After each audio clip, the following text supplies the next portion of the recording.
Praise the lord. హల్లెలూయా. అందరూ చెప్తాం హల్లెలూయా. ఈరోజు మన సందేశం ఐతుకు. ఐతుకు అనగా భాగ్యవంతుడు అని అర్థం. మరి ఐతుకు గురించి మనం కొన్ని విషయాలు ధ్యానిద్దాం.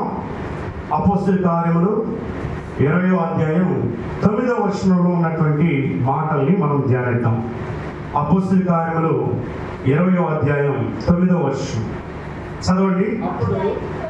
7వ వచనం చదువుదాం. ఆదివారమున మేము రొట్టె విరుచుటకు కూడినప్పుడు పౌలు మరునాడు వెలనయుండి వారితో ప్రసంగించుచు అర్ధరాత్రి వరకు విస్తరించి మాట్లాడుచు ఉండేది. మనకేంది 40 నిమిషాలు చెప్పగలనే ఇంకా ఆపేయండి ఇంకా చాలు కానీ అంటారు. లేదంటే మనం చెప్తా ఉండేటప్పుడే నిద్రపోతా ఉంటారు. ఇక దాన్ని బట్టి మనం అర్థం చేసుకోవాలి ఇంకా ఆపేయాలరా అని. కానీ ఇక్కడ అర్ధరాత్రి దాకా ఇంకా చాలా పొద్దుపోతుందంట. అప్పటి వరకు పౌలు ప్రసంగిస్తూనే ఉన్నాడంట. అందుకని వాక్యం చెప్తుంది, వారితో ప్రసంగించచ్చు అర్ధరాత్రి వరకు విస్తరించి మాట్లాడుచూ ఉండేను. మేము కూడి ఉన్న మేడ గదిలో అనేక దీపములు ఉండేను. అప్పుడు ఐదుకు అను ఒక యవనస్తుడు, అంటే ఇప్పుడు ఇక్కడ మీకు అర్థం అవ్వాలి, ఆదివారం రొట్టె విరిచేది అని తెలియాలి. ఫస్ట్ పాయింట్, రొట్టె ఎప్పుడు విరిచారు? ఆదివారం విరిచారు.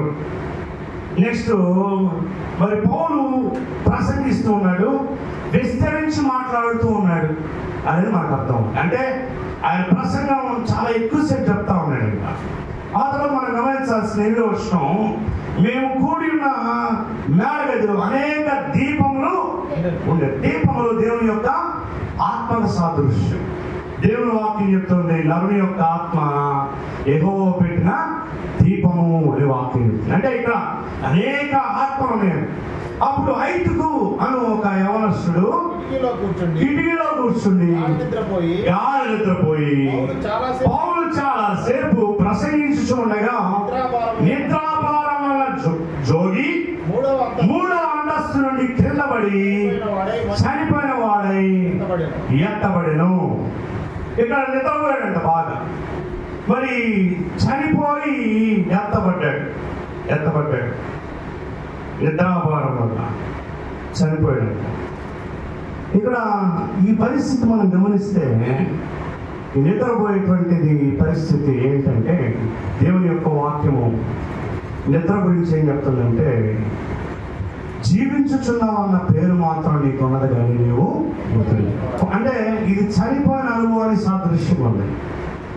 ఆధ్యాత్మికమైనటువంటి జీవితం చనిపోయినటువంటి స్థితి, లేదా చలనం లేనటువంటి స్థితి. నిద్రపోతున్నవాడి చుట్టుపక్కల ఏం జరుగుతుందో తెలుసుగా? తెలియదు. వాడు ఏ పరిస్థితిలో ఉన్నా కూడా తెలియదు. మరి మనం గమనించినట్లయితే మరి యోనా జీవితం మరి ఓడలు వెళ్తూ ఉన్నాయి. దేవుడు అన్నాడు, నువ్వు నీవే పట్టణం వెళ్ళు అన్నాడు. కానీ తర్షీషు వెళ్ళేటువంటి ఆ సమయంలో యోనా ఏం చేస్తాడు? నిద్రపోతాం. భయంకరమైన తుఫాన్ వచ్చి ఓడ కూడా మునిగిపోతుంది. అయినా కానీ అంత గాఢ నిద్ర.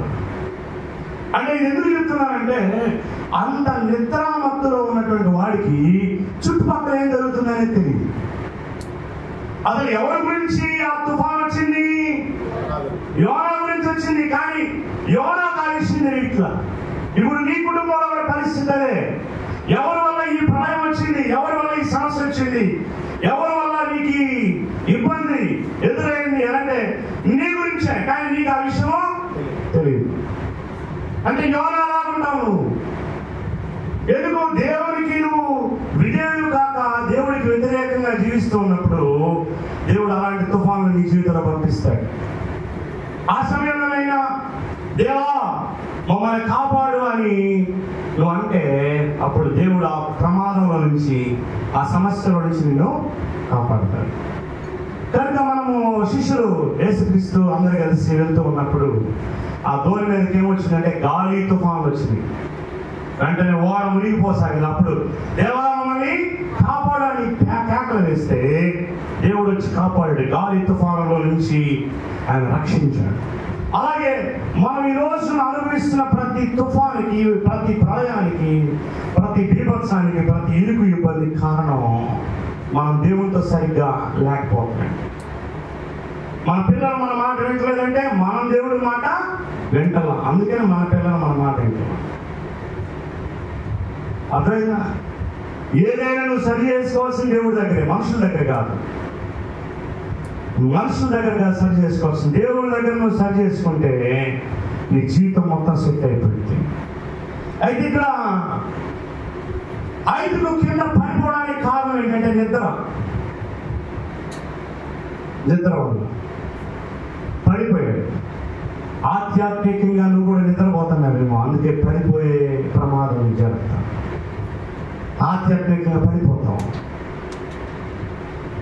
నిద్రపోతాం. అంటే ప్రార్థన చేయాల్సిన సమయంలో ప్రార్థన చేయకుండా ఉంటే, దావీదు భక్తుల జీవితాన్ని కూడా మనం చూస్తాం.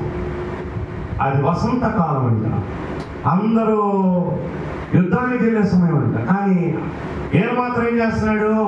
వసంతకాలం యుద్ధానికి వెళ్ళాల్సిన వాడు యుద్ధానికి వెళ్ళకుండా నిద్రపోతా ఉన్నాడు. వెంటనే ఏమొచ్చింది? వెంటనే శోధన. బత్షెబ స్నానం చేస్తే కనపడింది. ఇక ఆ తర్వాత స్టోరీ అంతా మీకు తెలుసు. అందుకత దావీదు పాపంలో పడిపోయాడు.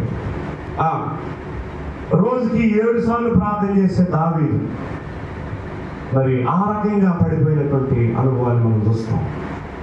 దావీదు ఎల్లప్పుడూ దేవుడిని స్తుతిస్తా ఉన్నాడు. 7 సార్లు 3 సార్లు కాదు, ఎల్లప్పుడూ. 7 సంపూర్ణత సాదృశ్యం అంటే ఎల్లప్పుడూ ప్రార్థన చేసేవాడు. కానీ ప్రార్థించడం ఆపేశాడు. వెంటనే శోధనలో పడిపోయాడు. యోనా కూడా దేవుడి చిత్తాన్ని వ్యతిరేకించి, దేవుడు నిన్నే ఎలాంటి అంటే లేదు ప్రభు దర్శించి వెళ్తానన్నాడు. వెంటనే గాఢ నిద్ర వచ్చేసింది. ఆ గాఢ నిద్ర ఏమైపోయాడంటే చివరికి మునిగిపోయేటువంటి పరిస్థితి. అంటే ఆ నిద్రపోతున్నాడు తెలియదు, కనీసం పక్కన వాళ్ళన్నా అరిచి కేకలేయాలి. ఆ యోనా సందర్భంలో ఎవరున్నారు పక్కన? మిగతా ఆ ఓడలో ప్రయాణం చేసే వాళ్ళు లేచి కేకలేసాడు, దేవుడికి మొరపెట్టాడు. అప్పుడు దేవుడు కృపనిచ్చాడు. కనుక నిద్రించే స్థితి ఎలాంటి స్థితి అంటే చనిపోయినటువంటి స్థితి. మన ఆత్మలో పడిపోయేటువంటి విషయం, పాపంలో పడిపోయేటువంటి పరిస్థితి. అర్థమైందా? కనుక మనము ఎల్లప్పుడూ ప్రార్థన చేసే వ్యక్తులుగా మనం ఉండాలి. దేవుడి యొక్క వాక్యం చెప్తూ ఉంది, మెలకువతో ప్రార్థన చేయండి, మీరు శోధనలో ప్రవేశింపకుండా నిమిత్తము మెలకువతో ప్రార్థన చేయాలి. అనేకమైన సమస్యలు వస్తాయి. ఎప్పుడు వస్తాయి అంటే మనం నిద్రపోయేటప్పుడే వస్తాయి. ఎవరి ఇంటికి దొంగ ఎప్పుడు వస్తాడు? నిద్రపోయే టైం. అర్థమైందా? మధ్యాహ్నం కూడా దొంగలు పడుతుంటారు. ఎప్పుడు ఆ ఇంట్లో నిద్రపోతుంటే అప్పుడు పడతారు. కనుక నిద్రపోయేటువంటి స్థితి ఆధ్యాత్మికంగా చనిపోయినటువంటి స్థితి. ఇక్కడ మనం గమనిస్తే 5 కూడా ఎలా ఉన్నాడంట, కాసేపు పౌలు ప్రసంగించే వాక్యం మీద మనసు పెడుతున్నాడు, కాసేపు కిటికీలు ఎవరు పోతున్నారా అని చూస్తున్నాడు. కాసేపు అంటే ఈ చెవి దేవుడి వైపు, ఈ చెవేమో లోకం వైపు. ఇప్పుడు నేను చెప్తున్నాను ఆల్రెడీ, ఈ చెవి ఇటువైపు, ఆ చెవేమే అటువైపు. 5 కూడా అలాగే విన్నాడు. కాసేపు ఒక చెవేమే దేవుని సేవకుని వైపు, ఆయన చెప్పే వాక్యం వైపు, ఇంకో చెవేమే లోకం వైపు. ఒక్కనే దేవుని వైపు, ఇంకొకనే లోకంలో ఎవరో వెళ్తున్నారు వాళ్ళ వైపు. అంటే ఎక్కడున్నాడు అంటే కిటికీలో ఉన్నాడు. కిటికీ క్రైస్తవులతో డేంజర్. కిటికీ క్రైస్తవులు ఎవరంటే ఆదివారం రోజైనా చర్చి, సోమవారం నుంచి ఇష్టానుసారంగా జీవించేవాడు కిటికీ క్రైస్తవులు. చాలా మంది కూడా ఎలా ఉంటారు తెలుసా? ఆ ఎంట్రన్స్ లోనే ఉంటారు, వెనకే ఉంటారు. ఎందుకు వెనక? ఫోన్ వచ్చిందంటే తక్కువ వెళ్ళిపోవచ్చు, వెనకైతే మాట్లాడుకోవచ్చు. ఎట్లా ఉండేటువంటి మొత్తం అంటే ఆధ్యాత్మికమైనటువంటి స్థితి పతనం అవడానికి కారణం ఏంటి? 5 వాక్యం వింటున్నాడు. ఎలా వింటున్నాడంటే ఒక చెవేనే పౌలు వైపు, ఇంకో చెవేనే లోకం వైపు. ఒక్కనే పౌలు గారి వైపు, ఇంకొకనే ఉంటాడంట 3 అంతస్తులు. అంటే నామకాంత భక్తిలో బ్రతుకుతుంటాం. ఆదివారం దేవుడు, సోమవారం నుంచి శనివారం దాకా లోపం. ఆదివారం దేవుడు, సోమవారం నుంచే సీరియళ్ళు, సినిమాలు, టిక్ టాక్లు, ఇంకా ఏంటి టిక్ టాక్లు, ఇంకా వాట్సాప్లు, ఫేస్బుక్లు, స్నాప్చాట్లు, ఇన్స్టాగ్రాములు. అదేనా పోయిన వారు ఏ వాక్యం చెప్పారంటే గుర్తుండదు, కానీ ఇన్స్టాగ్రామ్లో ఏం పోస్ట్ చేశారంటే తెలుస్తుంది బాగా. అదేనా పోయిన వారం ఏ వాక్యం అంటే తెలియదు. ఈసారి ఎమ్మెల్యేగా ఎవరు నిలబడతారో అయితే తెలుసు. అదేనా ఏడగాదు అసలు మార్కాపురంలో కనిగిరిలో ఎవరు ఎమ్మెల్యేగా నిలబడతారనే విషయాలు కూడా తెలుసు. బైబిల్లో ఉన్న విషయాలు మాత్రం అసలు అంటే ఇదంతా నామకార్థ భక్తి, నామకార్థ క్రైస్తవ్యం. కొలస్సీ 3:1 మాట రాస్తుంది. ఏమంటుంది? మీరు క్రీస్తుతో కూడా లేపబడిన వారైతే పైనున్న వాటిని వెదకండి, కానీ భూ సంబంధమైన మీరు క్రీస్తుతో కూడా లేపబడిన వారైతే పైనున్న వాటిని వెదకండి. అక్కడ క్రీస్తు దేవుని యొక్క కుడి పార్శ్వమున ఉన్నాడు. పైనున్న వాటి మీదనే గాని భూ సంబంధమైన వాటి మీద మనస్సు పెట్టకుడి. ఏలయనగా మీరు మృతి పొందితిరి, మీ జీవము క్రీస్తుతో కూడా దేవుని యందు దాచబడి ఉన్నది. మీరు మృతి నొందితిరి, మీరు చచ్చిపోయారంట. అప్పుడప్పుడు అంటాం ఒరే సచ్చినోడా అంటాం. అంటే దాని అర్థం వాడికి ఎంత చెప్పినా అర్థం కాదు. అలాగే లోకం విషయంలో మనం చచ్చిన వారమై ఉండాలి. లోకం విషయంలో చచ్చిన వారమై ఉండాలి.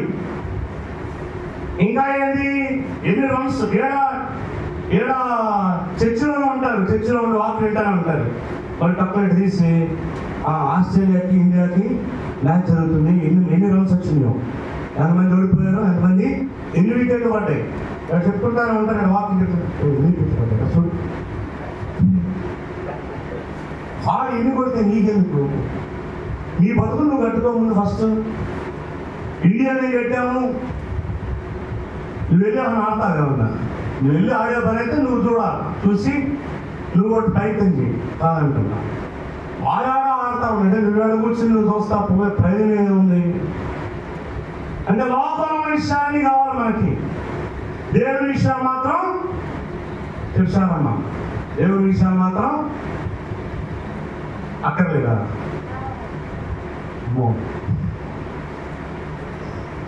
అర్థమవుతుందా? దీన్ని ఏమంటారంటే నామకార్థ క్రైస్తవుడు. నామకార్థ క్రైస్తవుడు. నా చిన్నప్పుడు నాకు గుర్తుంది, కొండయ్య అనే ఒక ఆయన వచ్చేవాడు. నా ఇంటి కొండయ్య కందుకూరులో యెరూషలేము ప్రార్థన మందిరం ఉంది. అక్కడి నుంచి కొండయ్య అనే ఒక ఆయన వచ్చేవాడు. ఏంటన్నా మా అమ్మ లేదు, ఏంటన్నైనా మా ఊరు వచ్చి కనీసం మా ఇంటికి రాదంటే అప్పుడు అన్నాడు ఆయన, నాకు గుర్తుంది ఇప్పటికీ, అమ్మా నేను అందరికీ వెళ్ళను, మీరు నామకార్థ క్రైస్తవులు అనుకున్నాను. ఏంటంట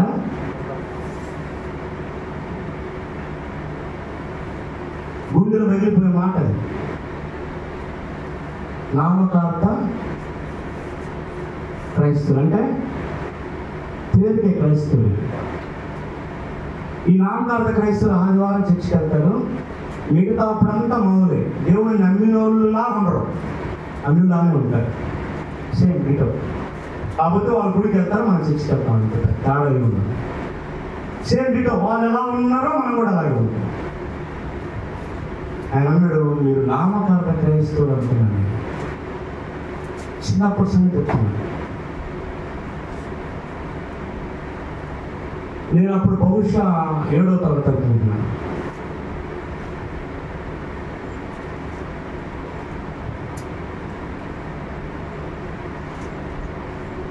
నామకార్థ క్రైస్తవుల ఇంటికి మేము వెళ్ళాం. ఎందుకు వాడికి ఎంత చెప్పినా కానీ సున్నామే, అది ఆత్మలో ఎదుగుదాం, దేవుళ్ళు ఎదుగుదాం, ప్రార్థనలు ఎదుగుదాం, వాక్యాలు ఎదుగుదాం, క్రీస్తులాగా మారుదాం, ఆయనలాగా ఆయన స్వరూపంలోకి వెళ్దాం, నిజమైన క్రైస్తవ బిడ్డలుగా బ్రతుకుదాం. చనిపోయిన తర్వాత పరలోక రాజ్యం వెళ్ళాలి. ఆయన దగ్గరికి నేను వెళ్ళాలంటే ఆయన పోలి నేను జీవించాలి. దేవుని సన్నిధిని నేను విడిచిపెట్టకూడదు, దేవుని మందిరాన్ని విడిచిపెట్టకూడదు, దేవుని సాకులు విడిచిపెట్టకూడదు. ఆయన దగ్గరికి నేను వెళ్ళాలి అనే ఆశ నీలో ఉంటుంది. నామకాత క్రైస్తవులు ఆదివారం ఒక్కరోజే కనపడతారు. సూచన అది సూచన. నామకార్థ క్రైస్తవులు ఆదివారం ఒక్కరోజే అంటే దాని అర్థం ఏంటో తెలుసా? ఏం చెప్పండి దాని అర్థం? ఏంటి దాని అర్థం? ఆదివారం ఒక్కరోజు అంటే దాని అర్థం ఏంటి? వెళ్ళాలి కాబట్టి ఆదివారం కాబట్టి వెళ్తున్నాం.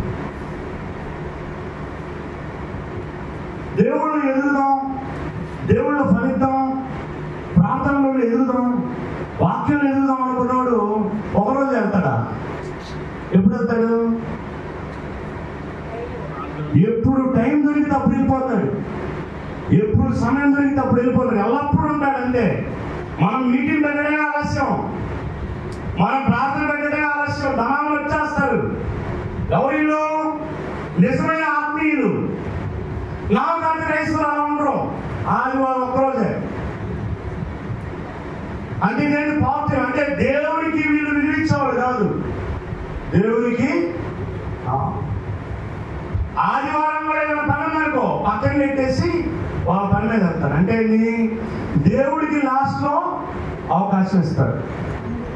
స్తోత్రం చెప్పండి. హల్లెలూయా హల్లెలూయా చెప్పారంటే ఎవరు నిద్రపోతున్నారా అని అర్థం. అర్థమైందా?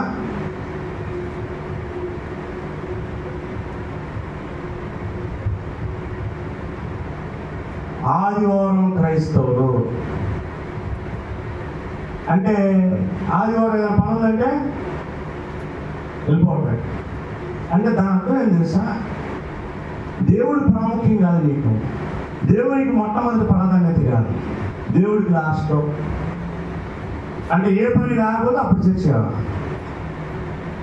వింటున్నారా? ఏ పని లేకపోతే చర్చి, ఏదైనా పని ఉంటే చర్చి లేదు అనుకున్నావంటే నువ్వు లాస్ట్ లో పెట్టావు. దేవుడికి నీ జీవితంలో మొట్టమొదటి ప్రాధాన్యత ఇవ్వలేదు. దేవుడికి నీ జీవితంలో మొట్టమొదటి ప్రాధాన్యత ఇవ్వనంత కాలం నీ బతుకంతే. ఎప్పుడైతే దేవునికి మొట్టమొదటి ప్రాధాన్యత నువ్వు ఇస్తావో నీ జీవితం అద్భుతంగా ఆస్వాదించబడుతుంది. దేవునికి మొట్టమొదటి ప్రాధాన్యత ఇవ్వకుండా లాస్ట్లో ఇచ్చావనుకో నీకు అతులు బతుకు. ఎంత సంపాదించినా కానీ గొర్రెలు బెత్తులే తోక. మీకు ఈ సందర్భంలో తెలియజేస్తాను ఎంత ప్రాధాన్యత దేవునికి ఇవ్వాలో, దైవ సేవకుడికి ఎంత ప్రాధాన్యత ఇవ్వాలో. ఒక దైవ సేవకుడు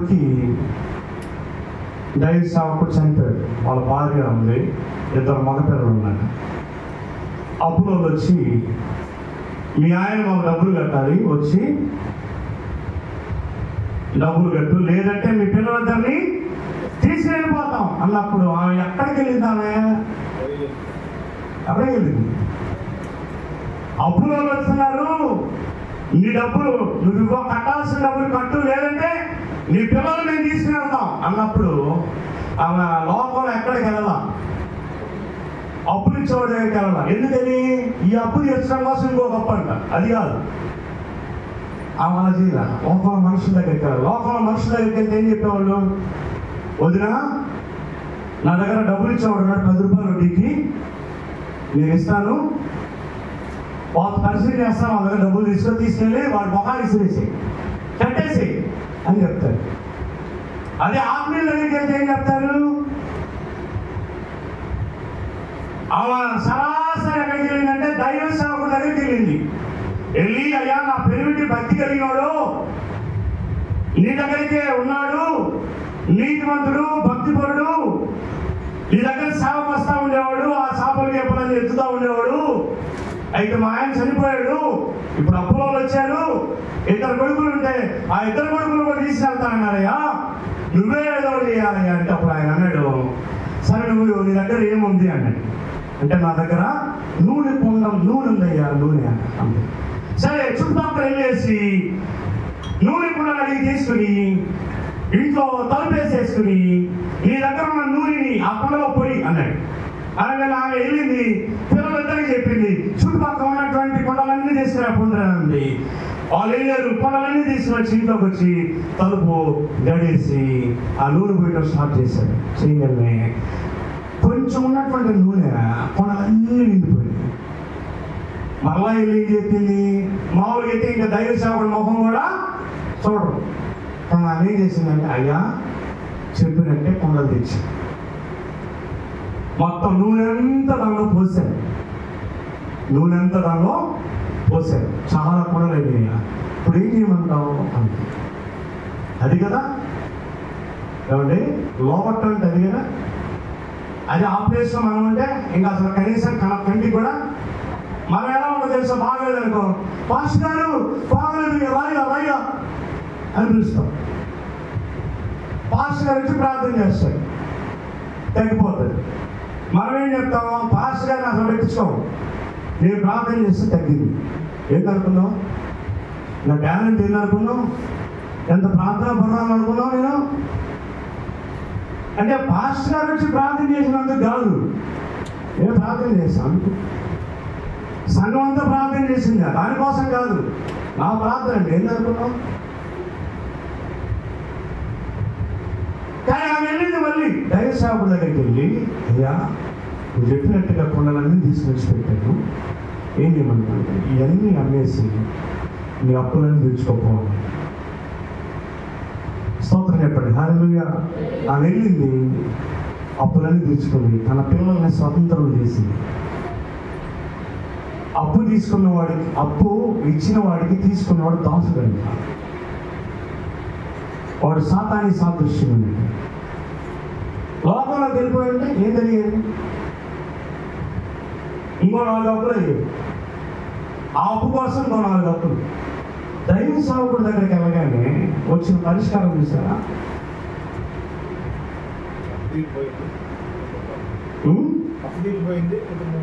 మిగిలిలో ఉంది, సమృద్ధిలో ఉంది. మనకి ఏదైనా సమస్య వచ్చిందంటే ఊరు మొత్తం తిరుగుతాం. ఆ ఊరు మొత్తం తిరిగే క్రమంలో ఆ ఊరిలో ఉన్న వాళ్ళు చెప్తారు, పలానా సమస్య వచ్చిందంట. మన డైరెక్ట్ తెలియదు. మళ్ళీ లాస్ట్ ఏమంటాం, ఆయన అందరూ దగ్గర మా దగ్గరకు రాడు. ఎక్కడ తెలుస్తుంది, నువ్వు చెప్తే తెలిసేది. మా దగ్గరకు రాడు, మాకు ప్రార్థన, నువ్వు ఏ రోజున పిలిచావా అమ్మా పిలవటం తెలవదు. అర్థంగా నామకార్థ క్రైస్తవులకు కాదు, నామకార్థ భక్తి కాదు, నికాసైన భక్తి చేయాలి. నికాసైన భక్తి. 5కు 3వ అంతస్తు నుంచి కింద పడ్డానికి కారణం ఏంటంటే నిద్రపోతున్నటువంటి స్థితి. వాక్యం చెప్తుంది, అయితే నిద్రించుచున్న నీవు మృతుల్లో నుండి మేల్కొని అని రాసిన ఎఫెసీయులకు రాసిన పత్రికలో, నిద్రించుచున్న నీవు మృతుల్లో నుండి లేచిరా, క్రీస్తు నీ మీద ప్రకాశించుని వాక్యం చెప్తుంది. అంటే నిద్రపోతున్నాడు ఎవరున్నాడంటే మృతుల్లో ఉన్నాడు, చనిపోయిన స్థితిలో ఉన్నాడు. అంటే కొంతసేపు లోకం, కొంతసేపు దేవుడు, కొంతసేపు భక్తి, కొంతసేపు మావులు. లోకం ఏదైనా ఉంది అంటే దాని కోసం వెళ్తావు, దేవుడి దగ్గరికి రావు, దేవుడు విడిచిపెడతావు. అంటే దేవుడికి చివరి ప్రాధాన్యత ఇస్తావు. మొట్టమొదటి ప్రాధాన్యత దేవుడికి ఇవ్వు, దేవుడి సేవకుడికి ఇవ్వు, చివరి ప్రాధాన్యత. అందుకే నీ బ్రతుకు, నీ జీవితం ఎదుగుదలైనటువంటి స్థితిలో ఉంది, చచ్చిపోయిన స్థితిలో ఉంది. అయితే ఈ రోజే తీర్మానం చేసుకుని, ప్రభా నా జీవితాన్ని నేను క్షమించలేనా, నాలో ఉన్న ఈ నిర్లక్ష్యాన్ని విడిచిపెట్టాయినా, నాలో ఉన్న ఈ నిర్లక్ష్యాన్ని తొలగించాయని తీర్మానం చేసుకుంటే దీవించబడతాం. తర్వాత మనం చూస్తే చదవండి తర్వాత మాటని, అప్పుడు 5కు 9వ వచనం, అది ఒక యవనస్తుడు కిటికీలో కూర్చుని గాఢ నిద్రపోయి పౌలు చాలాసేపు ప్రసంగించుండగా నిద్రాభారం తోడి 3వ అంతస్తు నుండి కింద పడి చనిపోయిన వాడై ఎత్తబడిన. కనుక చాలా జాగ్రత్తగా నిద్రపోతున్న స్థితిలో ఉన్నాయో సడన్గా చచ్చిపోతావు, జాగ్రత్త. ఆధ్యాత్మికంగా చచ్చిపోతే శారీరకంగా చచ్చిపోతాం. ఆధ్యాత్మికంగా కరెక్ట్గా ఉంటే, ఆత్మలో బలంగా ఉంటే శరీరంలో కూడా బ్రతుకుంటాం.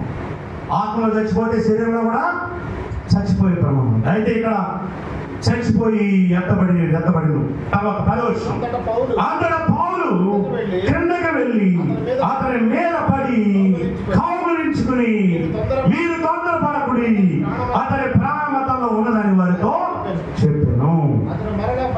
అతను మరలా పైకి వచ్చి రొట్టె విరిచి పుచ్చుకుని తెల్లవారు వరకు విస్తారంగా సంభాషించి బయలుదేరాం. వారు బ్రతికిన చిన్నవారిని తీసుకుని వచ్చినప్పుడు వారికి విశేషమైన ఆదరణ కలిగేను. స్తోత్రం చెప్పండి, హల్లెలూయా. విశేషమైన ఆదరణ అంట. ఎప్పుడు ఈ చిన్నవాడు ఎప్పుడు బ్రతికాడు? దైవ సేవకుడు కౌగిలించుకున్నాడు.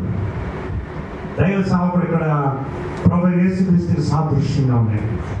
కనుక ఈరోజు ఇప్పుడైనా సరే, ప్రభువా నేను నిద్రించిన అనుభవంలో ఉన్నాను, నేను చనిపోయిన అనుభవంలో ఉన్నాను, అయితే ఇప్పుడైనా నీ దగ్గరకు వస్తాను ప్రభా, నేను కౌగిలించుకుంటాను ప్రభా అని దేవుని దగ్గరకు వచ్చి ఆయన్ని కౌగిలించుకుంటే నువ్వు బ్రతుకుతావు. లేకపోతే నీ జీవితం అంతే ఎత్తబడేటువంటి స్థితిలో ఉంది. కనుక నువ్వు ఒక తీర్మానం చేసుకో, ప్రభా నేను అలా ఉండకూడదు, నేను బాగుండాలి ప్రభా, నేను బాగుండాలి అనే ఆలోచనకు నువ్వు వస్తే నీ జీవితం బాగుపడతావు. చూడండి, ఇదే అపోస్తల కార్యములు 9వ అధ్యాయం. అపోస్తల కార్యములు 9వ అధ్యాయం.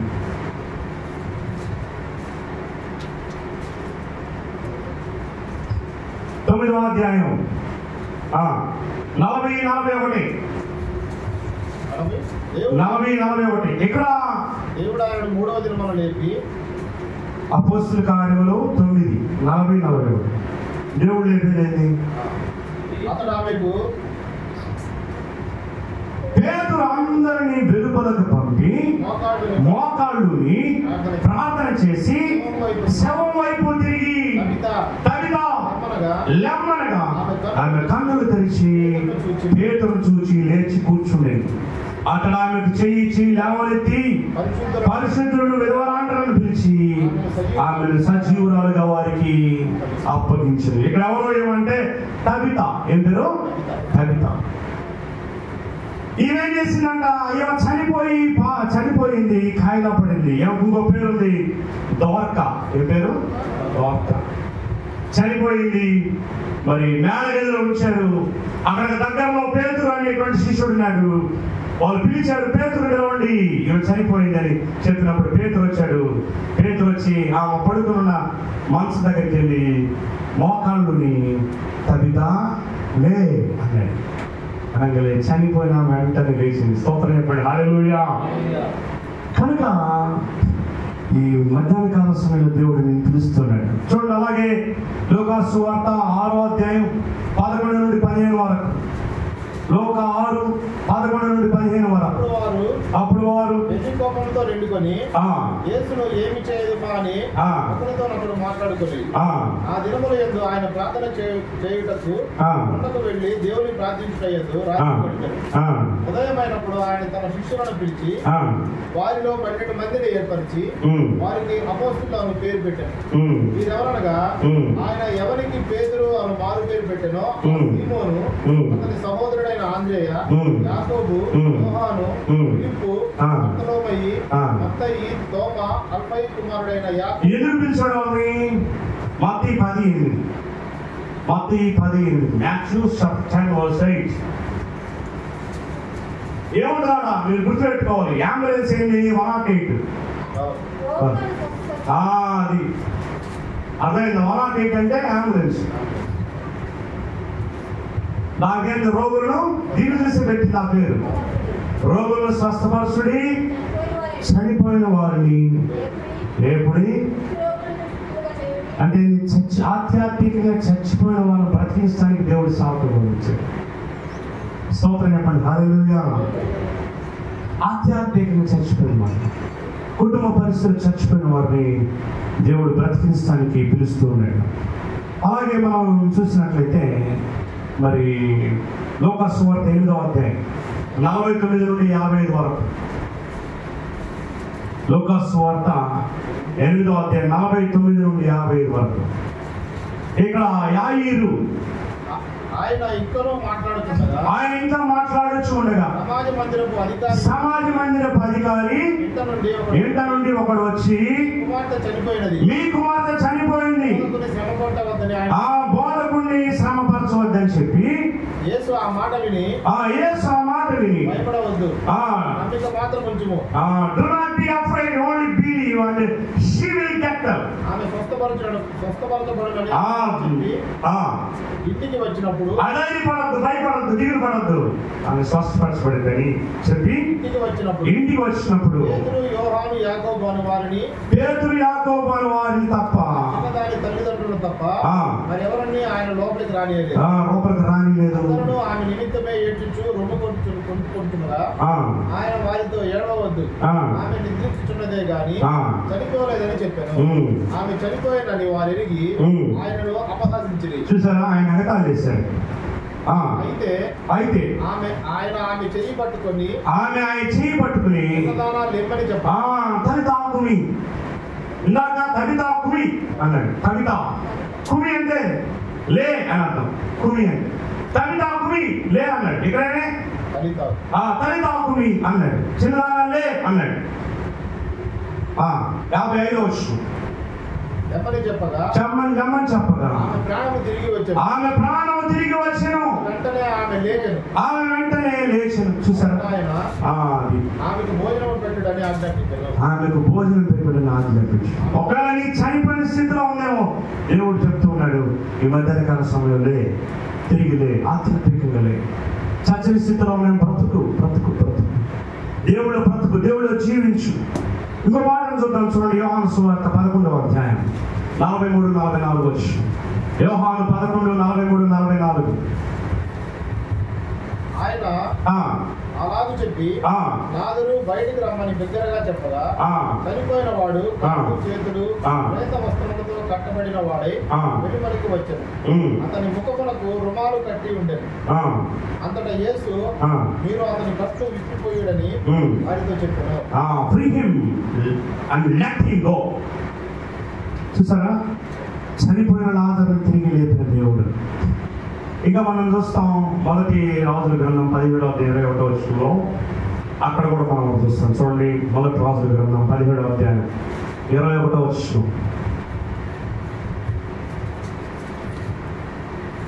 17-21. మొదటి రాజులు 17-21.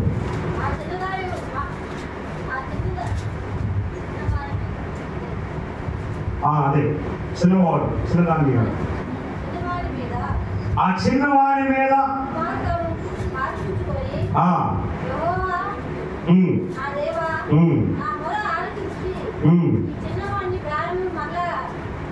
రప్పించమని యెహోవా ప్రార్థించి. అక్కడ చిన్న పిల్లడు ఒకటి చచ్చిపోయి ఉంటాడు. వాళ్ళు దైవ సేవకుని పిలుస్తారు. దైవ సేవకుడు వస్తాడు. మరి ఆ చిన్నవాడి మీద పడుకుంటాడు. అట్లా పడుకుని ప్రార్థన చేస్తారు. యెహోవా వీడి ప్రాణం మరలా దయచేయి అని ప్రార్థన చేస్తారు. చేయగానే వాడు బ్రతికిను. హల్లెలూయా, వాడు బ్రతికిను. 2వ రాజుల గ్రంథం 4వ అధ్యాయం 34-35. మంచం మీద ఎక్కి బిడ్డ మీద తాను చాచుకొని తన నోరు వారి నోటి మీదను తన కళ్ళను వాడి కళ్ళ మీదను తన చేతులను అతడి చేతుల మీదను ఉంచి బిడ్డ మీద పొడుగుగా పండుకొనగా ఆ బిడ్డ ఒంటికి వెంట పుట్టెను. తాను దిగి ఇంట నుండి ఇటుకి అటుకి ఒకసారి తిరిగి నడిచి మరలా మంచం మీదకి ఎక్కి మీద పొడుగుగా పండుకొనగా ఆ బిడ్డ మీద అట్లా పడుకున్నాడు. చనిపోయినాడు కదా, అలా పడుకుని తుమ్మి కళ్ళు తెచ్చాడు. చూసారా, ఎంత అద్భుతం అండి.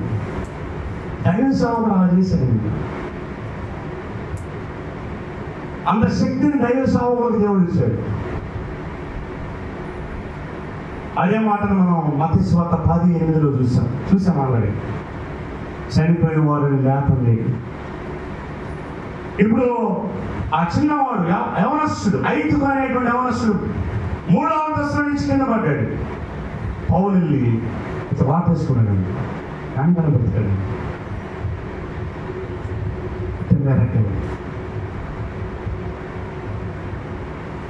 ఈరోజైనా నువ్వు దేవుని దగ్గరికి వస్తున్నావు, బ్రతుకుతావు. అటు ఇటు పరిగెత్తున్నాను. దేవుడి సాగుని విడిచిపెట్టావా, నీ జీవితం అంతే. ఇంకా నిన్నెవడో కాపాడలేడు భూమి మీద, గుర్తుపెట్టుకో. ఎందుకంటే నీ ఆశీర్వాదం, నీ జీవం దయ సాగుకి దేవుడు ఇచ్చాడు. వాళ్ళు లెక్క చెప్పవలసిన వారు కాల్చున్నారు. ఎక్కడుందన్నమాట? హెబ్రీ 13:17 చదవండి. హెబ్రీ 13:17.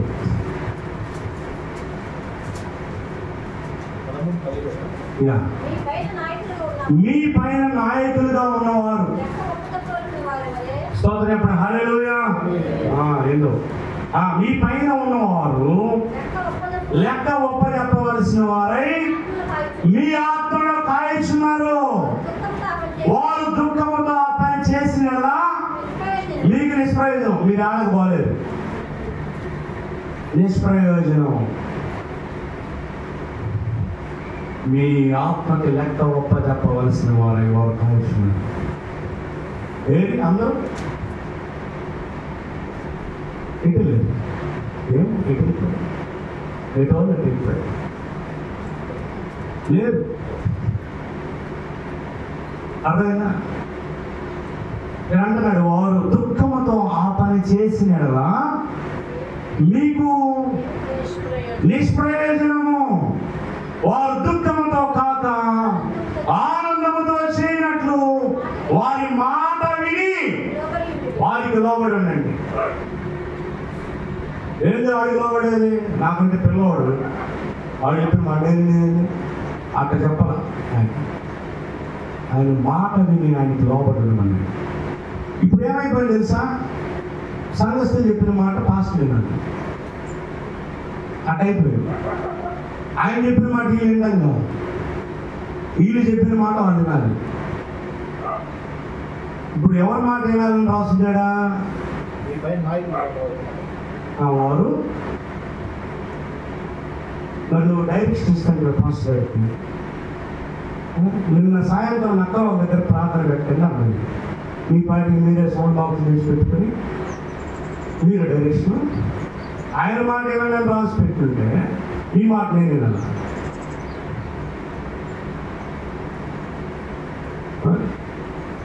ఒకవేళ మీరు దేవటం లేట్ అయితే స్టేజ్ రోడ్ రెడీ చేసి పెట్టారు.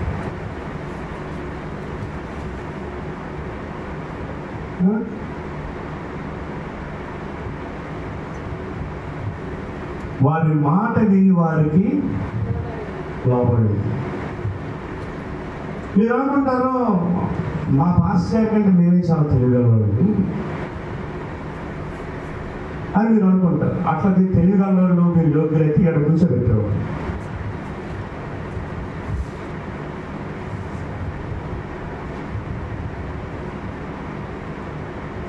మళ్ళీ చెప్పిన మాట కాకపోతే మళ్ళీ ఏమనుకుంటారో, మళ్ళీ ఫీల్ అవుతారు అని మళ్ళీ పక్కన వాళ్ళు చెప్తుంది. అబ్బాయి ఆ మాట చెప్పాను, ఎందుకు చేయవు? సంఘర్షణ చెప్పిన మాట ఎందుకు చేయవు? మీరు ఎవరు వచ్చుకోవాలని మామూలుగా చెప్తాను. నేనేదో బాధపడేవో దుఃఖపడేవో కాదు, నాకేం దిగులు లేదు, విచారం లేదు. మిమ్మల్ని దిగులు ఆయన మాట విని ఆయనకి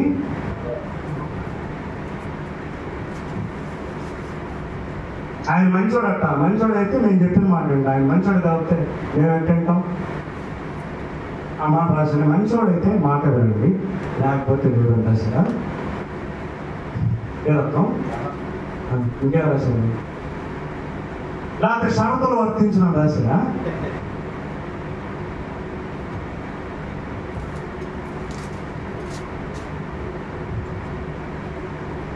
కనుక ఈరోజు నన్ను తీర్మానం చేసుకోవాలి, దేవుని దగ్గరికి రావాలి. ప్రభా, చనిపోయిన స్థితి, తల ఉంచడం, కళ్ళు మొత్తం దేవుడు మనకు చెప్పిన మాటలన్నింటినీ ప్రవక్త ప్రవక్త అయిన ఏలియాను మనం చూసాం, అలాగే ఎలీషాను మనం చూసాం, పేతురును చూసాం, పౌలును చూసాం, యేసు ప్రభు వారిని చూసాం. చనిపోయిన వారిని వారు లేవనెత్తారు. శిష్యులు కూడా అధికారం ఇచ్చారు. మత్తయి 10:8 శిష్యులను ఆయన పంపుతూ భూమి మీదను పరలోకమందున నాకు సర్వాధికారం ఇవ్వబడి ఉంది, మీరు వెళ్ళండి, రోగులు స్వస్పర్శం, చనిపోయిన వారిని లేపండి అన్నారు. ఆధ్యాత్మిక స్థితిలో చనిపోయిన స్థితిలో ఉన్నవారు ఈ రోజున ఐదుకు వలె కొంతసేపు లోకము, కొంతసేపు దేవుడు. దేవుని పనులన్నీ పక్కన పెట్టి అన్ని మన సొంత పనులే. అపోస్తలుడైన పౌలు అన్నాడు, అందరూ తమ సొంత కార్యములనే తలంచుకొనుచున్నారు కానీ క్రీస్తు యొక్క కార్యములు తలంచలైతే ఇందుని బట్టి నేను బాగా బాధపడుతున్నాను అన్నాడు అపోస్తలుడైన పౌలు. దేవుని పరిచర్య మనకు అప్పగింపబడి ఉంది. దేవుని సేవ మనం చేయాలి. నువ్వు ఇంకా చనిపోయిన స్థితిలోనే ఉంటే ఎలాగా? నామకార్థ క్రైస్తవుడిగా ఉంటే ఎలాగా? ఏ పని లేకపోతే ఆదివారం నీకు ఏదైనా పనులు ఉంటే ఆదివారం సంఘంలో ఉన్నాం, చర్చిలో ఉన్నాం.